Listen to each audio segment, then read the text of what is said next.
जिसका इलाज कोई दवा नहीं कर सकी। उसकी जिंदगी में एक मोबाइल ने लौटाई खुशियाँ। सनी और रिया का क्या है गेम प्लान? इतने सालों बाद कैसे आई गौतम गुलेरिया के चेहरे पर स्माइल? और अचानक अनिका को क्यों आया अपने गुरु का फोन?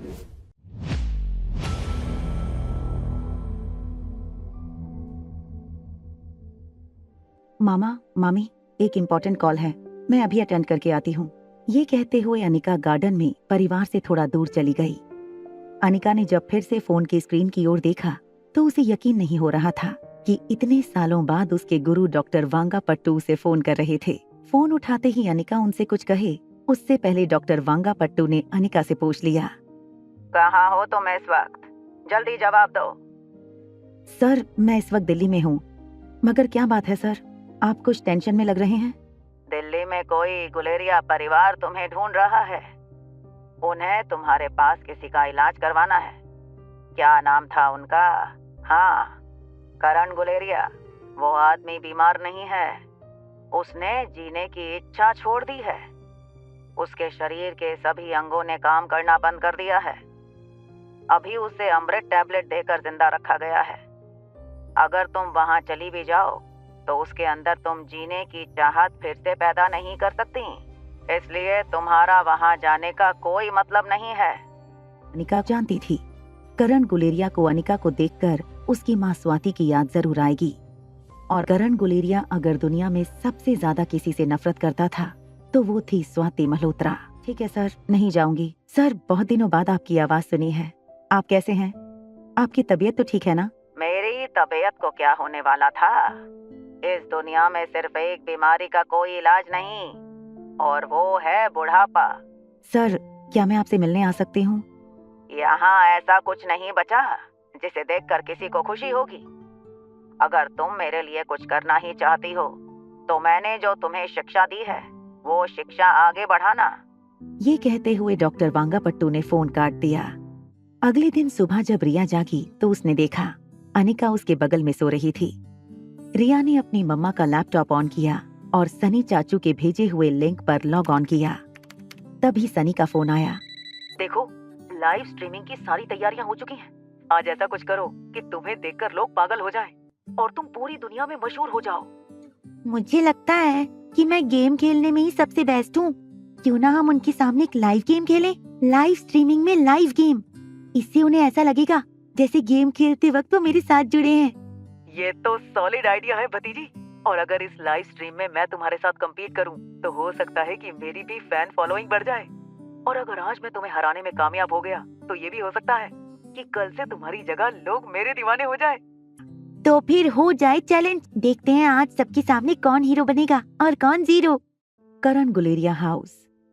सुबह जब करण गुलेरिया की आंखें खुली तो उनके नौकर ने उन्हें बताया, आकाश सर सारी रात आपके बगल में बैठकर जाग रहे थे।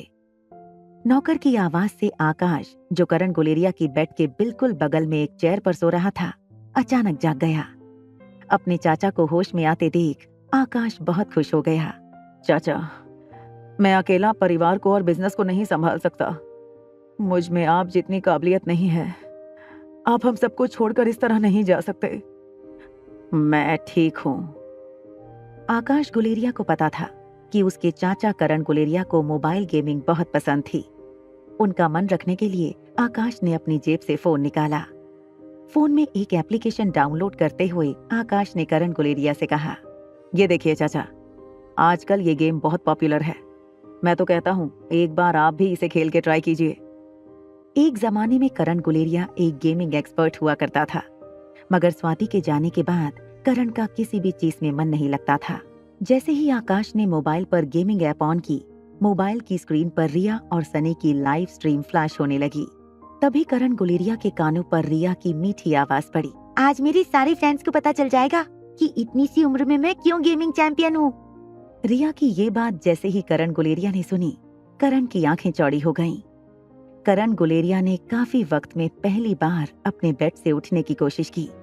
करण गुलेरिया ने कांपते हुए हाथों से आकाश का मोबाइल अपने हाथ में पकड़ा। जैसे ही गेम शुरू हुई, रिया ने लाइव स्ट्रीम पर सनी से कहा, चाचू यू आर टू स्मार्ट। आज लाइव स्ट्रीम पर तुमने गेम ही बदल डाली।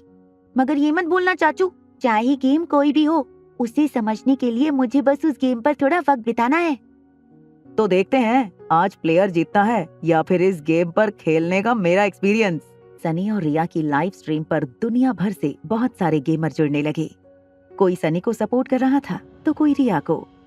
गेम में सपोर्टर अपने फेवरेट प्लेयर को सपोर्ट करने के लिए टोकन भेज रहे थे और देखते ही देखते सनी का टोकन नंबर 1 लाख के पार हो गया। रिया को जल्द से जल्द ज्यादा टोकन जमा करने थे। तभी पलक झपकते ही सनी ने स्क्रीन पर देखा कि अचानक रिया के टोकन की वैल्यू सनी के टोकन से काफी ऊपर चली गई। ये देखो, मेरे टोकन तुमसे बढ़ गए। थैंक यू माय फैन नानू। अब देखिए मैं दुश्मनों को कैसे इस गेम से आउट करती हूँ। रिया की ये बात सुनकर करण गुलेरिया के होठों पर एक हल्की सी स्माइल आ गई। काफी सालों में ये पहली बार था कि करण गुलेरिया को परिवार ने इस तरह मुस्कुराते हुए देखा था। सनी किसी भी तरह गेम में रिया से आगे जाना चाहता था, इसलिए सनी ने अपनी लाइव स्ट्रीम की लिंक अपने फेसबुक अकाउंट पर पोस्ट कर दी। जब रोहित अपने लैपटॉप पर काम कर रहा था, उसकी स्क्रीन पर एक नोटिफिकेशन आया। उसने उस नोटिफिकेशन को खोलकर देखा तो उसके फेसबुक अकाउंट पर सनी, जो उसका फेसबुक फ्रेंड भी था, वो अपने दोस्तों को अपनी गेम में सपोर्ट करने की अपील करता हुआ नजर आया। रोहित को सनी की ये बात बिल्कुल पसंद नहीं थी कि वो अपनी गेमिंग की आदत को इस तरह पब्लिकली अनाउंस करे। रोहित ने सोच लिया था कि आज वो सनी को उसकी लाइव स्ट्रीम पर जाकर ऐसा सबक सिखाएगा कि गेमिंग का भूत उसके सर से हमेशा के लिए उतर जाएगा।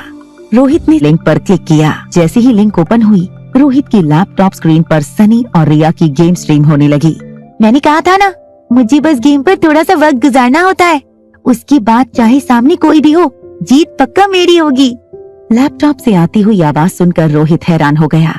रोहित ने जैसे ही रिया की आईडी पर क्लिक किया, उसने देखा कि डिस्प्ले पिक्चर में एक नन्ही सी परी का फोटो था और कई सारे गेमिंग सिंबल्स थे। रोहित को ये महसूस हो रहा था, काश मेरी भी एक बिल्कुल ऐसी ही बेटी होती। ये सोचते हुए रोहित ने अचानक सनी के लिए खरीदे हुए सारे टोकन रिया को दे दिए। देखो फैन नानू, मुझे और किसी ने भी बहुत सारे टोकन भेजे हैं। I am getting famous I think. कौन है ये जिसे कोई काम नहीं और बच्चों की गेम्स खेलकर अपना टाइम पास कर रहा है? जैसे ही उसने रिया की फैन लिस्ट पर क्लिक किया, उसने देखा रिया के टॉप फैंस में सबसे पहला नाम रोहित मारवा का था। भैया, डैड, ये मेरा मतलब है फैन डैडी। आज मुझे मेरी गेमिंग फैमिली के 2 लोग मिल गए, fan Nanu and fan daddy. Rohit ने अपने कान से ईयरफोन्स निकाले और सामने बैठे आर्यन को गौर से देखा। आर्यन को रोहित जिस तरह देख रहा था, आर्यन को लगा रोहित उस पर शक कर रहा है कि वो सचमुच में पढ़ाई कर रहा है या नहीं। I am really doing my homework. Aryan, तुम मुझे कैसे बुलाते हो? डैडी। रोहित को आर्यन के मुंह से डैडी सुनना पसंद तो था, मगर रिया जिस अंदाज में उसे बुलाती थी, उसकी बात कुछ और थी। रोहित को कहीं न कहीं एक बेटी की कमी महसूस हो रही थी। क्या बात है डैडी, आपकी तबीयत तो ठीक है ना? Yes, I am absolutely fine. चलो, इट्स लंच टाइम नाउ, बाहर चलकर खाएं। How about some pasta? Rohit ने कभी भी आर्यन को बाहर का खाना खाने की परमिशन नहीं दी थी, फिर आज अचानक रोहित को क्या हो गया था? ये सोचकर आर्यन बहुत कंफ्यूज हो गया था। उसी वक्त रोहित ने सनी को फोन लगाकर कहा, जल्दी से हमारी दिल्ली एयरपोर्ट के पास वाली होटल पैराडाइज इंटरनेशनल में आ जाओ, आज हम लंच वहीं करेंगे। रोहित की आवाज में अंदर ही अंदर सनी को इस बात का गिल्ट भी खाया जा रहा था कि उसने अपने भाई से इतनी बड़ी बात छुपाई कि रिया उसकी बेटी थी। आज तो बेटा गए, तुम्हारे जिस भाई ने तुम्हें सगे भाई से भी ज्यादा प्यार दिया, उसी को धोखा दिया है तुमने। इतनी बड़ी बात छुपाई तुमने। जब तक सनी कोई तरकीब सोचता, सनी के ड्राइवर का फोन आ गया कि वो गाड़ी में सनी के लिए नीचे वेट कर रहा था। दिल्ली की होटल पैराडाइज इंटरनेशनल में वीवीआईपी रूम में रोहित और आर्यन सनी का इंतजार कर रहे थे। डैडी, मुझे बहुत भूख लगी है, क्या हम अभी खाना मंगवा लें? क्या तुम आज पास्ता खाना चाहोगे? Yes, 1 with white sauce and 1 with red sauce. Daddy, सचमुच आपकी तबीयत ठीक तो है ना? I am fine. वो मुझे लगा कि काफी दिनों से तुमने कोई इंटरेस्टिंग खाना नहीं खाया, इसलिए मैंने सोचा कि आज मैं, तुम और सनी एक साथ लंच करें। थोड़ी देर बाद रोहित और आर्यन की टेबल पर एक्सोटिक वेजिटेबल्स और चीज से लोडेड पास्ता रखा गया। तभी दरवाजे से हंसता हुआ सनी अंदर आया। सनी हड़बड़ाहट में टेबल पर बैठा। सॉरी भैया, वो रास्ते में इतना ट्रैफिक था। सनी रिलैक्स, और भूख लगी हो तो खाना सामने ही पड़ा है। सनी को यकीन नहीं हुआ कि आज उसे लंच में पास्ता मिलने वाले थे। सनी ने फटाफट सर्विंग बोल से पास्ता निकालकर अपनी प्लेट में डाल दिया। सनी को इस तरह खाते देख रोहित और आर्यन एक दूसरे को देखकर हंसने लगे। सनी, तुमने अपने फ्यूचर के बारे में क्या सोचा है? क्या जिंदगी भर तुम गेम ही खेलते रहोगे? मैं एक प्रोफेशनल गेमर बनना चाहता हूँ, मगर एक गेमिंग प्लेटफॉर्म खड़ा करने के लिए मुझे कुछ इन्वेस्टमेंट की जरूरत थी। उसी की वेट कर रहा हूँ। एक बार वो मिल जाए तो बस मेरी लाइफ सेट। क्या 25 करोड़ में ये तुम्हारा प्लेटफॉर्म खड़ा हो जाएगा? अगर हो सकता है तो फिर वो 25 करोड़ मैं तुम्हें देने के लिए तैयार हूँ। क्या तुम्हें इस बिजनेस के बारे में कोई नॉलेज है? हाँ भैया, मैंने काफी रिसर्च किया है और मैंने गेमिंग भी सीखी है अपने गुरु से। और कौन है तुम्हारा गुरु? आपकी बेटी। रोहित ने सनी को उसकी जिंदगी की सबसे बेहतरीन ऑफर दी थी। सनी हमेशा से रोहित की बहुत इज्जत करता था। आर्यन और रिया के बारे में इतनी बड़ी हकीकत रोहित से छुपा के रखने में सनी को बहुत शर्मिंदगी महसूस हो रही थी। अचानक जब रोहित ने डाइनिंग टेबल पर पास्ता खाते हुए सनी से पूछा कि तुम्हारी गेमिंग गुरु कौन है, तो बिना सोचे समझे सनी ने कह दिया कि आपकी बेटी है। रोहित ने निवाला चबाते हुए अपनी आईब्रो ऊपर करके सनी को देखा और हंसते हुए कहा, बेटी से तुम्हारा मतलब है वही बच्ची जो लाइव स्ट्रीम पर तुम्हारे साथ खेल रही थी और मुझे अपना फैन डैडी कह रही थी। इंटरेस्टिंग। रोहित के मुंह से ये बात सुनकर आर्यन खाते खाते रुक गया। आर्यन समझ चुका था कि कहीं ना कहीं रोहित ने रिया और सनी को गेम खेलते हुए देख लिया था। सनी ने पास्ता का निवाला बिना चबाए निगल लिया। वो आज रोहित को सब कुछ सच सच बता देने वाला था। उसने रोहित से कहा, जी भैया, वो जो मेरी गेमिंग गुरु है एक्चुअली वो आपकी। रोहित ने कहा, मुझे अभी भी यकीन नहीं हो रहा है कि एक 5-6 साल की बच्ची तुम्हारी गुरु है। सनी को खामोश देखकर रोहित ने फिर से पूछा, वैसे क्या नाम बताया तूने उस लड़की का? रोहित के सवाल पूछते ही हिम्मत बढ़ाते हुए सनी ने कहा, रिया। रिया नाम है उसका। आर्यन ये समझ गया था कि आज पक्का सनी रोहित को सब कुछ बता देने वाला था। आर्यन ने बात बनाते हुए रोहित से कहा, डैडी, हो सकता है कि ये कोई बहुत बड़ा स्कैम हो। रोहित को आर्यन की बात सुनकर एक वक्त के लिए आर्यन पर प्राउड फील हुआ, मगर साथ ही साथ रोहित को इस बात का भी यकीन था कि उसने जो आवाज सुनी थी वो किसी मशीन की आवाज नहीं थी।